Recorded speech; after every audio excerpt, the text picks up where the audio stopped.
रविवारी असतो आमच्या गावचा बाजार, मग कच्चा चिवडा वगैरे खाल्ला की जास्त भूक नाही राहत. म्हणून मग मी बनवला मेथीचे चिले आणि चला म्हटलं तुमच्यासोबत पण शेअर करूया.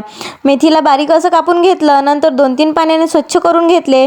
त्यामध्ये ॲड केलं 1 वाटी बेसन, तुम्ही तुमच्या क्वांटिटीनुसार घेऊ शकता. अर्धी वाटी कणिक, अर्धी वाटी तांदूळाचं पीठ घेतलं. माझ्याकडे हिरवा पालीचा कांदा होता म्हणून तो ॲड केला मी. तुमच्याकडे असेल तर घ्या, नसेल तर जो आहे तोच घ्या. सांबार बारीक चिरून ॲड केला. 2-3 हिरव्या मिरच्या सुद्धा बारीक चिरून घेतल्या. 1 टेबलस्पून जिरा, 1 टेबलस्पून धनिया पावडर, चुटकीभर सावजी मसाला आणि चुटकीभरच हळद सुद्धा घेतलं. 2 टेबलस्पून तिखट तुम्ही तुमच्या हिशोबाने घेऊ शकता. आपल्या चवीनुसार मीठ घेतलं. 1 ग्लास पाणी टाकून मस्त बॅटर तयार करून घ्या. बॅटर तयार झालं की त्याला तव्यावर टाकून द्या. तुमच्याकडे डोसाचा तवा असेल तर तुम्ही त्याच्यावर सुद्धा बनवू शकता. माझ्याकडे नव्हता म्हणून मी साध्याच तव्यावर बनवलं आणि साध्या तव्यावर पण चांगलं होते. बघा मेथीचा चिला तयार आहे आपला. तोंडी लावायला मी घेतलं कोल्हापुरी ठेचा आणि टोमॅटो सॉस. सर्वात पहिले दर्शनला दिला आणि त्यांना खूप जास्त आवडला.